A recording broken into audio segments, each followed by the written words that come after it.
2021년 7월 1일 목요일 출애굽기 33장 1절로 11절 말씀. 여호와께서 모세에게 말씀하셨다. 너는 내가 이집트에서 인도해낸 백성과 함께 이곳을 떠나 내가 아브라함과 이삭과 야곱과 그 후손들에게 주겠다고 약속한 땅으로 올라가거라. 내가 한 천사를 내 앞서 보내 가나안족, 아모리족, 헷족, 브리스족, 히위족, 여부스족을 쫓아내고 너희를 기름지고 비옥한 땅이 이르게 하겠다. 그러나 나는 너희와 함께 가지 않을 것이다. 이것은 너희가 고집 센 백성이므로 내가 도중에서 너희를 죽일지도 모르기 때문이다. 백성들은 이 서운한 말씀을 듣고 슬퍼하며 한 사람도 장식품을 착용하지 않았다. 이것은 여호와께서 모세를 통하여 이스라엘 백성에게 이렇게 말씀하셨기 때문이었다. 너희는 고집이 센 백성이다. 내가 만일 잠시라도 너희와 함께 간다면 너희를 아주 없애버릴지도 모른다. 이제 너희는 너희 장식품을 제거하라. 그래야 내가 너희를 어떻게 해야 할지 결정할 수 있을 것이다. 그래서 이스라엘 백성은 시내산을 떠난 이후로 장식품을 달지 않았다. 모세는 야영제에 약간 떨어진 곳에 천막을 치고 그것을 회막이라고 부르곤 했는데 여호와께 물어볼 일이 있는 사람은 다 야영지 밖에 있는 이 회막으로 갔다. 그리고 모세가 회막으로 나아갈 때마다 백성들은 다 일어나 자기 천막 문 앞에 서서 모세가 회막에 들어갈 때까지 그를 지켜보았다. 모세가 회막에 들어갈 때 구름 기둥이 내려와 회막 문에 섰으며 여호와께서는 그 구름 가운데서 모세와 말씀하시곤 하셨다.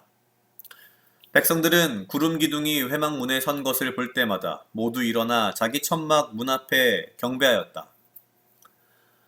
여호와께서는 마치 사람이 자기 친구에게 말하듯이 모세와 대면하여 말씀하셨다. 그리고서 모세는 야영지로 돌아오곤 했으나 눈의 아들이며 모세의 보좌관인 청년 여호수아는 회막을 떠나지 않았다.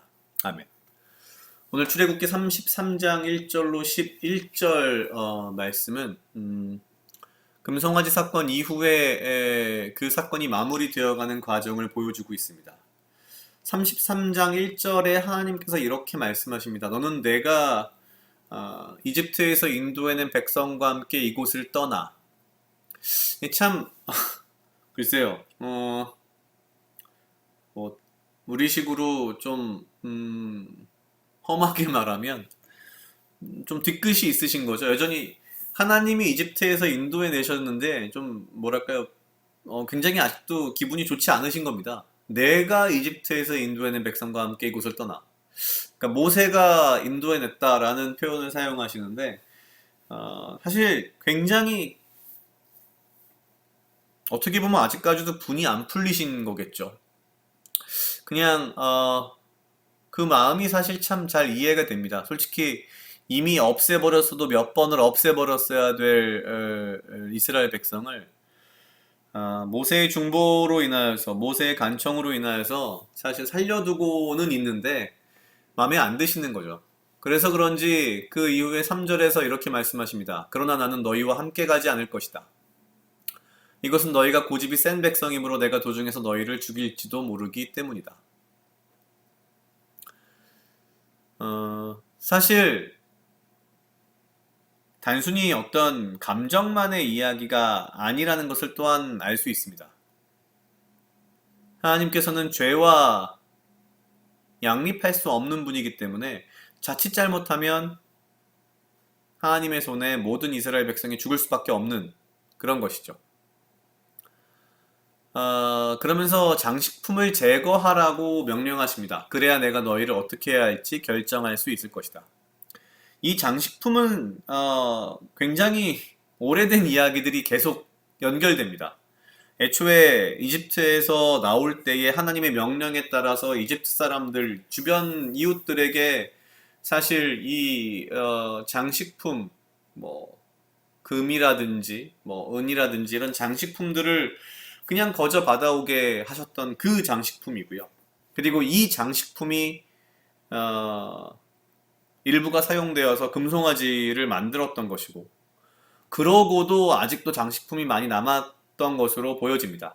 그러니까 얼마나 많은 그 장식품을 이집트에서 가지고 나왔는지 알 수 있는 거죠. 규모로 본다면 글쎄요, 굉장한 수준의 금은보석이라고 보면 될 것 같습니다. 그 양에 있어서 엄청나다고 볼 수 있죠. 가만히 들여다보면 지금도 이스라엘 사람들, 유대인들이 전 세계적으로 이 금은 보석을 많이 가지고 움직이는 걸 알 수 있는데요. 어쩌면 이러한 이 유전이라고 할까? 일종의 문화가 이때부터 만들어진 것이라고 볼 수도 있을 것 같습니다. 어찌됐건 간에 이 사건으로 인해서 그리고 하나님의 명령을 따라서 이스라엘 백성들은 장식품을 달지 않았습니다. 과연 이 장식품이라는 것이 의미하는 게 뭘까요? 금은 보석 장식품들. 우리가 살면서 필요한 일종의 재물, 그 중에서도 아주 가치 있고 비싸고 빛나는 것들일 것입니다. 아마도 이 장식품들은 분명히 하나님께서 이스라엘 백성들을 위해서 가지고 나오게 하신 것이고, 또한 이 장식품들, 뭐 금은 보석의 이런 장식품들의 상당수는 아마도 원래 성막이라든지 이 하나님의 장막에 사용되기 위해서 준비된 것이었을 가능성이 큽니다. 그런데 하나님의 성막을 위해 준비된 이 장식품들이, 금은 보석들이 금송아지에 사용되었다는 것은 하나님 입장에선 정말 하나님을 능멸하는 거라고 봐야 되는 거죠.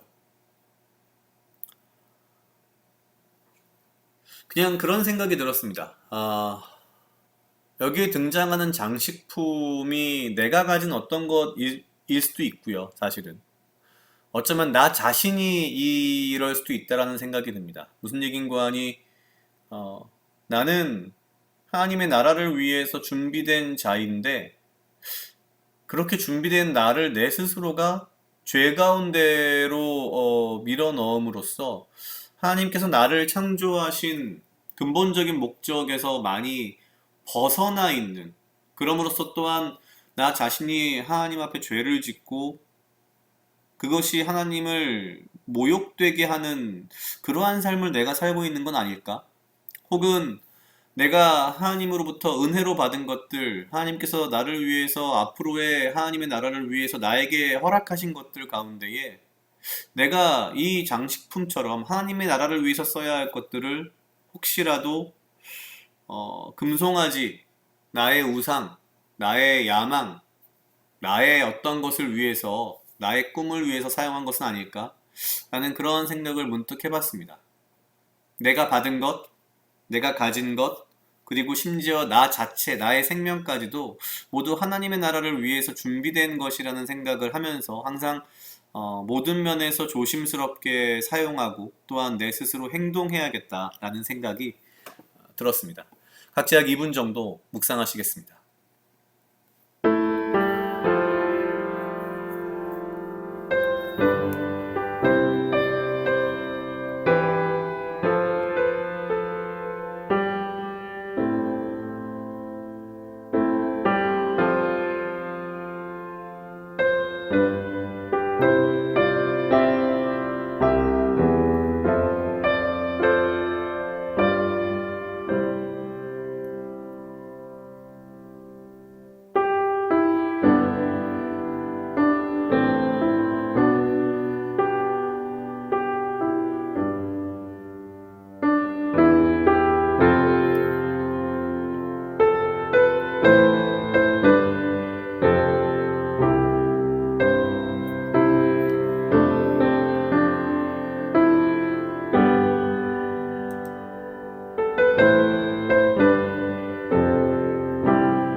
다 같이 기도하시겠습니다. 하나님 아버지 감사합니다. 주여 이 하루도 나와 동행하여 주시옵소서. 주님, 나로 하여금 사랑하게 하시옵소서. 아버지여, 나를 헤아려 하는 것 또한 무리들로부터 나를 지키고 보호하여 주시며 내가 오직 주님 주시는 지혜와 명철로 이 하루를 살아가고 나에게 필요한 건강과 육체적 강건함을 허락하여 주시옵소서.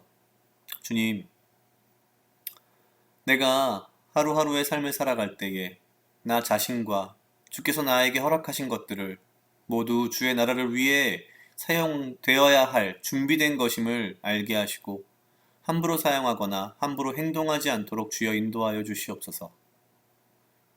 나의 삶으로 인하여서, 나의 행동으로 인하여서 내가 주께 누가 되며 죄가 되며 주를 모욕하는 삶을 살지 않도록 주여 인도하여 주시옵소서. 감사합니다. 이 모든 말씀 예수님 이름으로 기도드리겠습니다. 아멘.